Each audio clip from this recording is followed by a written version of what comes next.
Hey, it's Allison from My Alley Travels, and after 18 months of planning, we finally set sail on a bucket list trip, a 7-night Alaska cruise aboard the Celebrity Edge in June of 2025.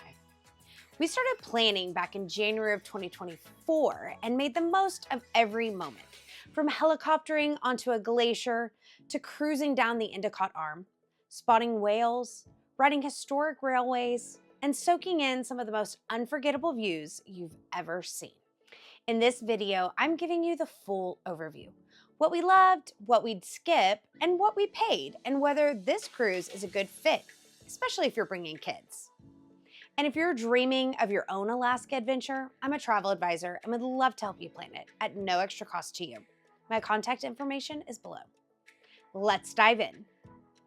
Our itinerary was round trip from Seattle and packed with adventure. We stopped in Ketchikan first, then cruised through the Endicott Arm for a close-up view of Dawes Glacier, all before arriving in Juneau that same day. From there, we continued to Skagway, made a short visit to Victoria, British Columbia, and returned to Seattle. I've cruised with Royal Caribbean my entire life, but for this trip, we decided to try Celebrity for the first time. I'll be posting a full comparison of Royal versus Celebrity, so be sure to subscribe if you're curious how they stack up. For this sailing, we booked an Infinite Veranda stateroom, chose the classic drink package, and planned our excursions ahead of time. We didn't opt for any specialty dining or room upgrades beyond the Infinite Veranda, and I'll share a full room tour later in the video along with a detailed breakdown of what everything cost. What really sets an Alaskan cruise apart and what makes it a true bucket list trip are the excursions. This isn't just about lounging on a ship. It's about getting off, exploring, and experiencing places you simply can't reach any other way. From remote glaciers to scenic railways, and from cultural towns to untouched landscapes, we tried to make the most of every stop. I'll walk you through each port briefly here, and what we did, and what we loved, and what you might want to know before you booked the same trip. Just a heads up, I'll be posting a detailed video for each of these excursions, so if something catches your interest, make sure you subscribe so you don't miss those. Our first stop was Ketchikan, where we booked a private island tour through Viator, just us and a local guide who was born and raised in Ketchikan, showing us around in a van. It was a great way to see more of the area without the crowds. One of the highlights was finding a stunning tucked away waterfall, and my kids even got to taste some fresh snowmelt water straight from the stream. Along the way, we learned a lot about what it really matters to this city, especially salmon. Our guide explained how the salmon run shapes everything here, from the local economy to the entire ecosystem.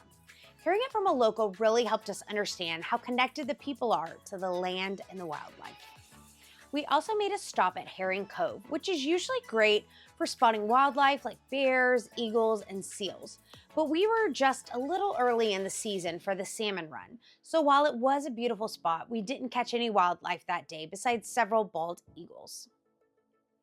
Along the way, we also saw some beautifully preserved native totem poles, which added a really powerful cultural touch to the experience. We finished the day exploring Creek Street, a historic boardwalk built on pilings above the creek. It used to be Ketchikan's red light district, but today it's full of shops, art, and history. We walked by the salmon ladder, picked up fresh local salmon to bring home, and just soaked in the charm of this one-of-a-kind street. And also, don't forget to stop at the famous Welcome to Ketchikan sign for a photo op downtown. And of course, food. My husband and son couldn't resist the Alaskan king crab, and it was delicious. Definitely pricey, but one of those food excursions you almost have to do while you're in Alaska. Totally worth the splurge.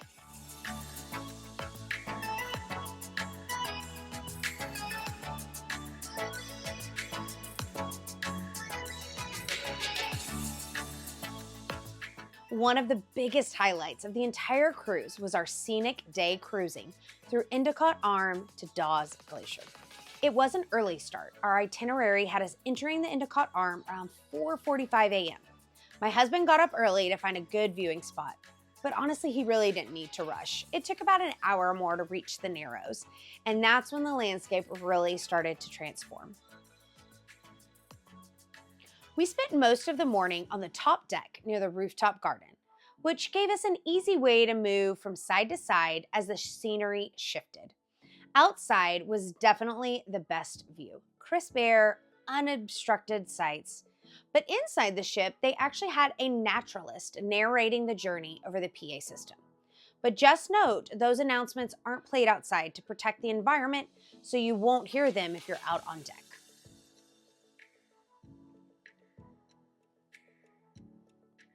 That said, the Infinite Veranda in our stateroom offered absolutely incredible views too. And for some people, it may be just the perfect way to take it all in with a coffee in hand. On our cruise, the captain was actually able to navigate the Celebrity Edge to its closest ever position to Dawes Glacier. Being that close with nothing but teal water, towering ice, and total silence all around us, it was honestly surreal. Pictures and videos just don't do it justice. The mountains were massive, waterfalls were pouring down every cliffside, and the stillness of it all is something I'll never forget. It's also worth noting the ship offers an optional 6-hour Glacier excursion where you're dropped off before the Narrows and take smaller boats up close to Dawes Glacier. The catch is you don't reboard the ship there. The tour takes you all the way back to Juneau by boat, and you meet the ship there. It's a big time commitment for sure, but that up close view might be worth it.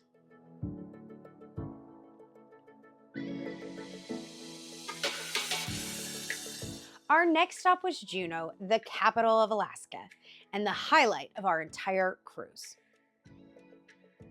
When we first started planning this trip, my husband had one must do: take a helicopter to a glacier.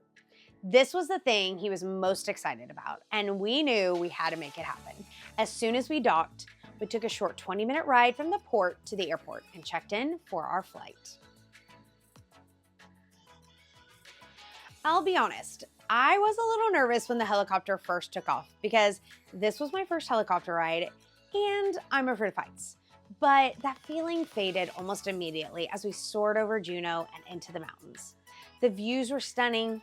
The pilot took us on an incredible flight over the glacier, tracing its curves and crevices before bringing us in for a landing directly on the ice. Being there was absolutely unreal. We were completely surrounded by towering mountains, standing on this massive sheet of ice tucked right beneath them. The glacier stretched out in every direction with crystal blue crevices and patches of crystal clear meltwater scattered across the surface. It was completely silent. There were no crowds, no trails, no sign of anyone, just us. You could hear the wind moving through the valley, but that was it. It felt untouched, almost like we had stepped into a place that wasn't meant to be seen. The size of it made you feel small, but in the best way possible. We brought our water bottles and filled them with fresh glacier melt. Ice cold, unbelievably pure, and honestly just a cool thing to do.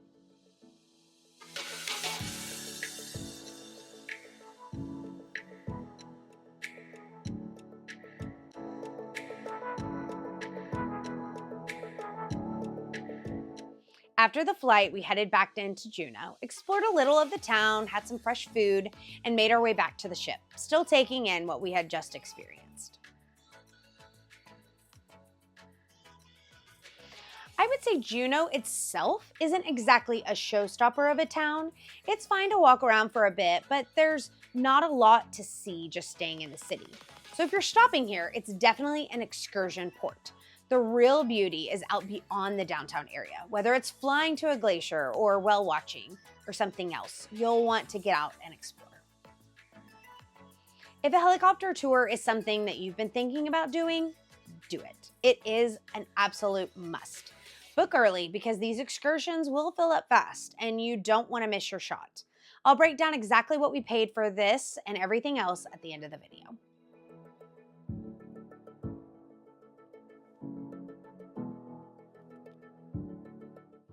After Juneau, our next stop was Skagway, a tiny town with a lot of history and one of the most scenic train rides you'll ever take.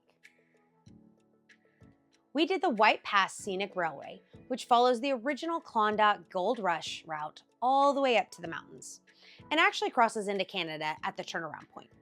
You stay on the train the whole time, but the journey itself is the experience.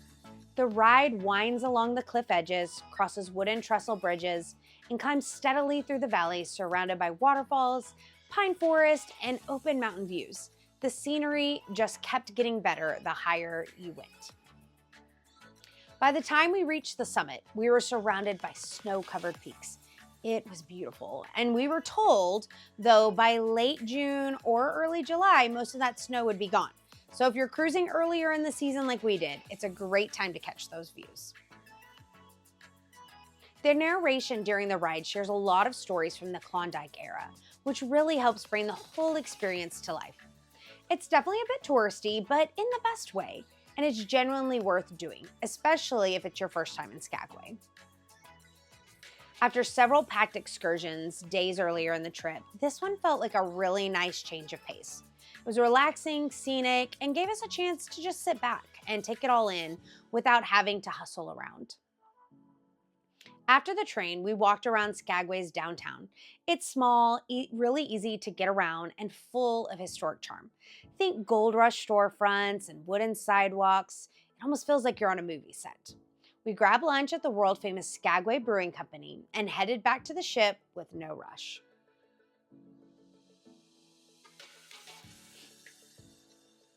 Our final stop was Victoria, British Columbia, the required international stop due to the Jones Act, which means all cruises departing from the US have to stop at a foreign port. This was definitely the oddest stop on this itinerary. We weren't scheduled to dock until 5:30 p.m. on the last day of the cruise, and we were only there until 11:30 p.m. It's so close to Seattle, and it feels like the cruise just squeezes it in at the end. I've always wanted to go whale watching, and since we hadn't done it earlier in the trip, I decided to book the excursion here.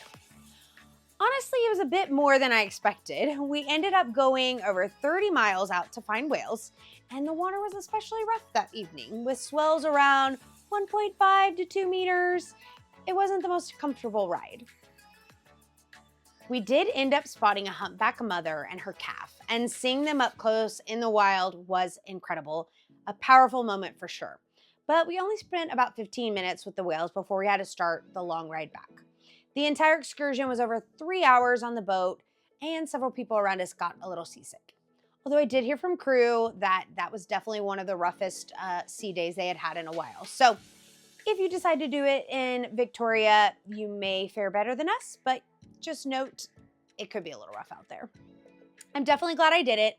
I checked a box for me, but it's the kind of thing I'd probably only do once.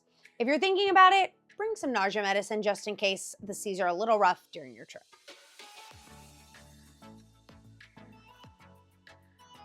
Now that we've covered the ports, let's talk about life on board Celebrity Edge.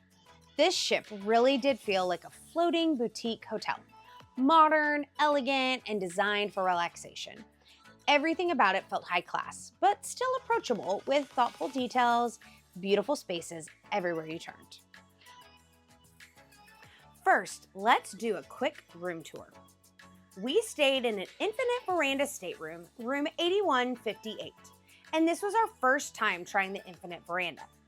I was excited to check it out, and honestly, it was perfect for Alaska.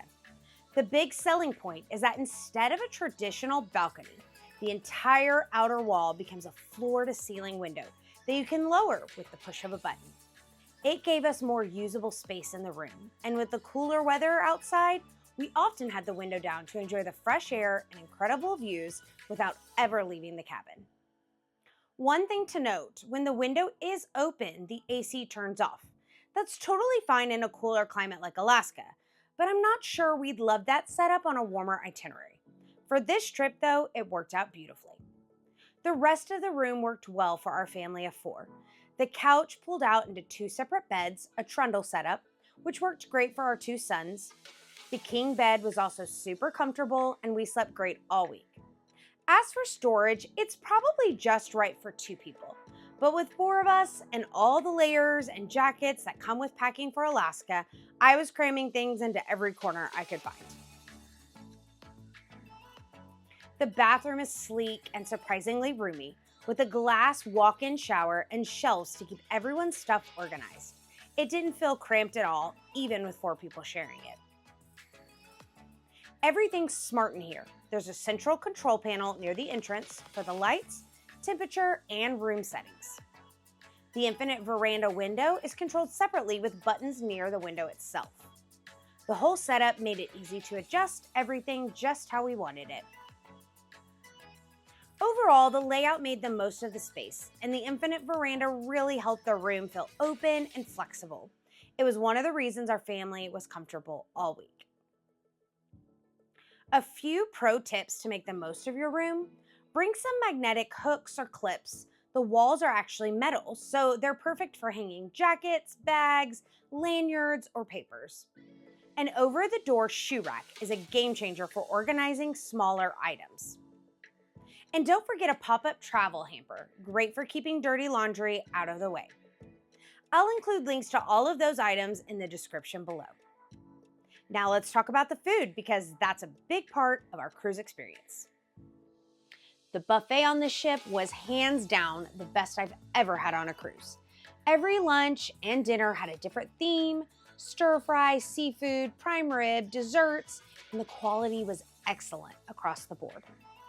For dinner, we had the early seating every night at the Tuscan, one of the main dining rooms. A pro tip: even though there are several main dining rooms, you can order from any of them. Just ask for the menu from the other restaurants. The food at Tuscan was solid, and while service was a little slow at the beginning of the trip, it definitely improved as the week went on. If you're not doing specialty dining, I'd recommend locking in a consistent dinner time. It really helps avoid the hassle of lines or day-to-day reservations. We also added the classic drink package. I'm not sure if we got our full money's worth, but not having to think about individual charges or tipping every time made it worth it for us. It just made the experience easier. In terms of where we spent our time on board, the Martini Bar and Coffee Bar were absolutely the hub of the ship. The Martini Bar is right in the Grand Plaza and has this high-energy, elegant vibe. There's a live music in the evening and a great crowd, but it still felt relaxed and easy to enjoy. The Coffee Bar just across from it was our morning go-to. Great lattes, pastries, and a nice place to slow down before the day got going. We were there all the time. We also love the rooftop garden. It's beautiful, quiet, and offers amazing views, especially on scenic cruising days. And it was a great area for the Endicott Arm and Dawes Glacier. Eden at the back of the ship was another standout. It's a 3-story space with floor-to-ceiling glass, a bar, a restaurant, and a stage for live entertainment. During the day, it's quiet and a great spot to read or relax. And at night, there's music events, but it never felt crowded. One of the standout features of the Edge class ship is its theater. It's one of the most unique at sea. The stage is circular with a massive screen wrapping behind it, which makes it for a really immersive experience. There were multiple shows throughout the cruise, including performances by the onboard singers and dancers, who did a great job. We also saw a guest comedian and a special guest singer. And we even got to attend a Q&A session with the captain, which was a fun way to learn more about how the ship operates behind the scenes. We also spent a lot of time in the club, another great venue on board. It hosted all kinds of activities throughout the cruise: live music, game shows, trivia. There was always something going on, and it had a fun, casual vibe. Plenty to do on board, and we were always able to find something that kept us entertained each night. We didn't use the pool much, though it was warm enough on embarkation day in Seattle and again on the way back to take a dip. The hot tubs were always in use though, and a lot of people are enjoying them throughout the trip. The solarium was a favorite for adults, always warm, always peaceful with amazing views. Just keep in mind it is adults only, except for a 2-hour window every evening from 5 to 7 p.m. That happened to overlap with our dinner seating, so our kids didn't really get to use it. We traveled with our 10 and 12-year-old boys, both kind of in that in-between age. They're at the upper edge of the kids club range, but not quite old enough for the teen programming yet. We also cruised with another family who had kids the same age, which made a big difference. They had built-in friends from day one. There weren't a ton of kids on board overall, maybe 10 to 12 in their age group tops. So if your kids are hoping to meet a bunch of new friends, that's something to keep in mind. They did spend some time in the kids club, mostly to play Xbox or hang out. Some of the structured programming felt a little young for them. Their word was too kiddie, so they weren't drawn to it as much. What they really enjoyed were the all-age activities on the daily schedule. Game shows, trivia, and other group events. Most of it was fun and age-appropriate, though there were a couple of earmuff moments where we had to do some quick censoring. As for the pace of the cruise, they handled it great. They genuinely loved the excursions, especially the Glacier helicopter landing. That was definitely a core memory for them. The days were full, but never felt overwhelming. I would definitely bring them again, but I will say this, traveling with another family made a big difference. If we hadn't had that dynamic, the trip might have felt a little slower for them on board. At this age, we also gave them a bit more freedom, setting check-in times throughout the day, and that helped a lot. They really enjoyed having a little independence, especially with their friends around. It gave them space to explore the ship and stay entertained without needing us to plan every moment. For a more kid-focused cruise experience, especially with more onboard entertainment, I'd probably lean towards Royal Caribbean and one of their Quantum-class ships for Alaska. There's just more to do for kids. And in general, you're more likely to be sailing with other families. But if your kids are good with quiet moments, big nature experiences, and some creative downtime, they'll still have a great trip on Celebrity. Now let's talk about cost, because if you're thinking about taking this trip, you're probably wondering what it actually adds up to. We booked an Infinite Veranda stateroom, room 8158, for a 7-night Alaska sailing in June 2025. We added the classic drink package for both adults, booked our excursions in advance, and paid for Wi-Fi for one device. We also brought one professional photo on board as a keepsake. We didn't pay for any room upgrades, specialty dining, spa services, or premium add-ons. We kept things pretty standard and focused on spending on experiences. One thing to note, prices for extras like drink packages, Wi-Fi, specialty dining, and excursions can vary depending on promotions. The best approach is to book them as soon as you're ready. And if the price drops later, you can always cancel and rebook with the lower rate without any hassle. It's a great way to lock in early without overpaying. Cruise fare for our family of 4 was $4,266. The classic drink package per adult, including gratuities, was $428.26 per adult. Wi-Fi for one device was around $150. For excursions, the Ketchikan private tour was $680 for up to 14 people. We had 12, so it was around $56.67 per person, booked through Viator. Juneau helicopter Glacier landing was about $456 per person, booked directly with a third party. Skagway Scenic Railway was $180 per person for the 4 of us. We booked directly through Celebrity, and the train picks us up right at the dock. Whale watching in Victoria was $158 per person for the 4 of us, booked directly through Celebrity, and gratuities are around $126 per person. For casino, entertainment, fun, and money, we spent around $250. That included bingo and the Deal or No Deal game they have there. And then for port souvenirs and food, like the king crab in Ketchikan, we spent around $500 for our family of 4. And for the one onboard photo, it was $25. If you choose to do travel insurance through the cruise line, it's going to be around $300. Some things were absolutely worth it. The helicopter excursion in Juneau was the highlight of the trip, so no hesitation there. The private tour in Ketchikan was also a great decision. We loved the flexibility of the tour guide and having a small group experience. We appreciated the convenience of the drink package, even if we didn't fully max it out. And having Wi-Fi with one device came in handy for staying connected. One more thing to note. When we first booked, our base cruise for 2 adults and 2 kids was around $7,900. 2 days later, a promotion dropped the price to $5,200 with a kids sail free deal. Then again in January of 2025, it dropped another $1,000. As a travel advisor, I always keep an eye on pricing for my clients. And if the fare drops, I can reprice it with no problem. I saved money for all 8 rooms in our group on this trip from when they originally booked.